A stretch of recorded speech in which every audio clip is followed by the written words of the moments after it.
조갑제 TV 시청자 여러분 안녕하십니까. 2020년 8월 6일 정오를 넘었습니다. 금원유착 사건이 이제 이름이 바뀌고 있습니다. 금원유착 조작 사건, 금원유착 조작 사건 또는 권은유착, 이런 식으로 분위기가 바뀌고 있습니다. 하루에 한 건씩 터지고 있습니다. 즉 금원유착 사건이 아니라 금원유착 조작 사건임을 뒷받침하는 일들이 하루에 한 건씩 나옵니다.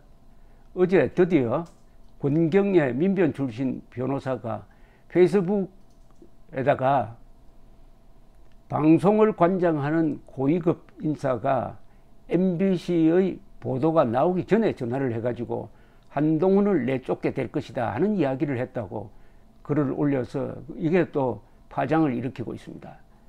그런데 조선중앙일보는 그 전화를 건 사람이 방송통신위원장이다 라고 아주 특정을 하고 있습니다. 이렇게 되니까 이제 금원유착 조작 사건, 금원유착 조작 사건의 큰 그림이 대충 그려집니다. 한상혁, 추미애, 그리고 이 사건을 수사하는 서울중앙지검장, 이성윤, MBC, KBS, 그리고 정치인 몇 사람들, 이런 사람들이 서로 이래저래 연결이 되어 가지고 이 사건을 금원유착으로 조작하는데 직간접으로 관계된 것 아니냐 하는 의심이 생깁니다. 그리고 특히 추미애 법무장관이 윤석열 검찰총장의 손발을 묶어 가지고 이성윤 중앙지검장이 마음대로 수사할 수 있도록 한 것은 그 의도가 두 가지가 아니겠느냐. 하나는 금원유착이라는 조작이 가능하도록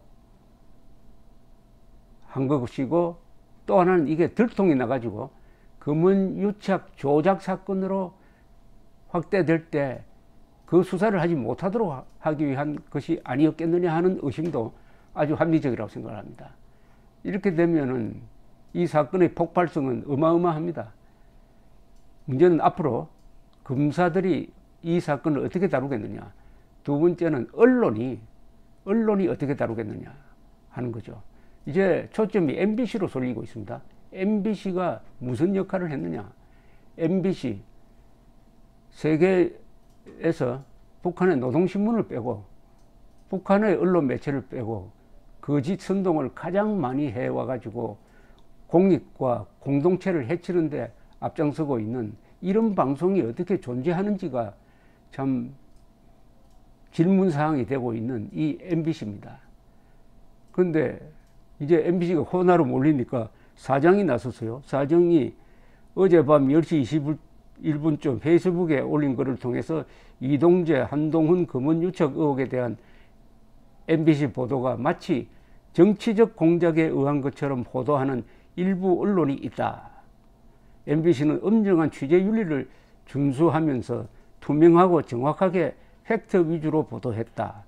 이 사건을 처음 보도한 기자는 검찰에 2번이나 불려나가 보도 경위에 대한 조사를 받았다. 뭐 이런 주장을 했는데 원론적인 주장이고 나중에 팩트로서 결국 따져볼 문제입니다. 다만 이 사장 박성재 사장의 신뢰도는 작년에 있었던 일과 관련해 가지고 좀 믿기 힘듭니다. 작년에 조국을 지켜내자면서 서초동에서 집회가 있었습니다. 그런데 이 사람은 당시에 보도국장이었어요. MBC 보도국장이 친여 방송인 김어준이가 진행하는 교통방송 라디오에 출연해 가지고 뭐라고 했느냐 이렇게 이야기했습니다. 딱 보니 100만 명이다.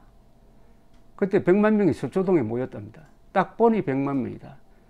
다른 언론이 정확하게 사람 수를 계산해 보니까 아무리 많이 잡아도 13만 명이다.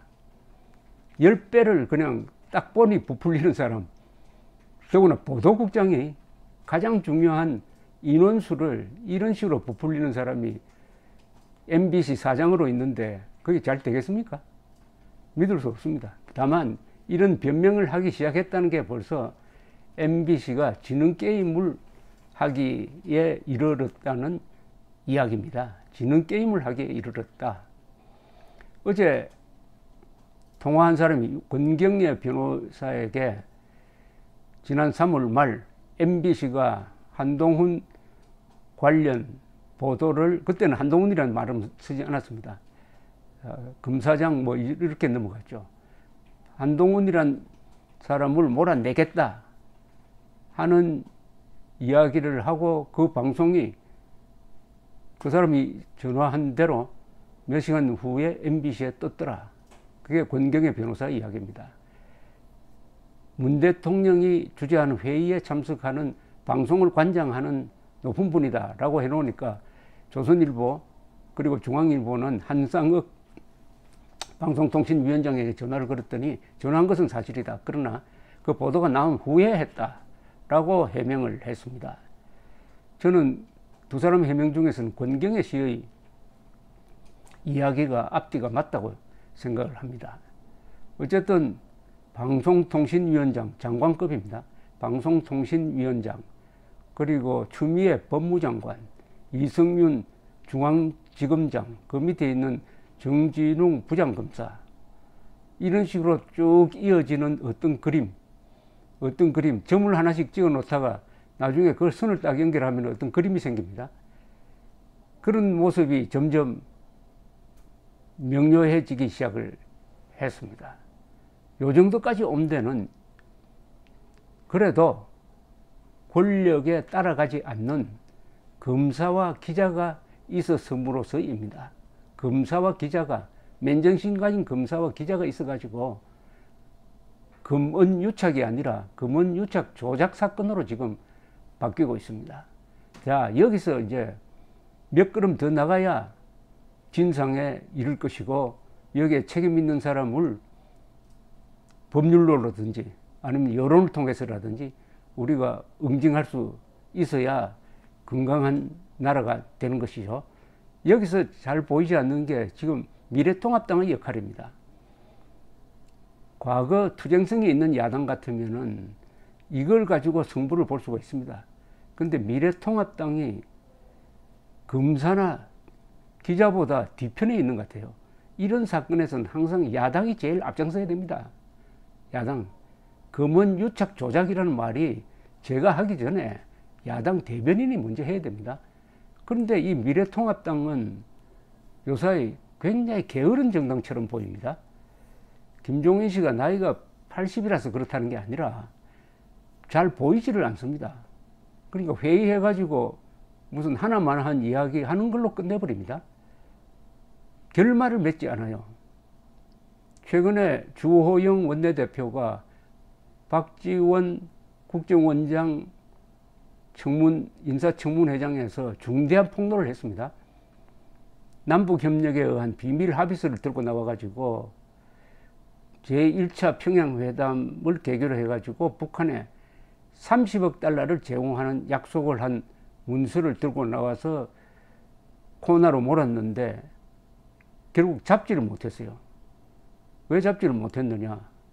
박지원 씨는 그게 조작이라고 주장을 하고, 주호영 씨는 조작이 아니다, 믿을 수밖에 없는 사람이 가져다 준 것이다, 이렇게 하면서 유야무야되고 결국 대통령이 임명을 했습니다.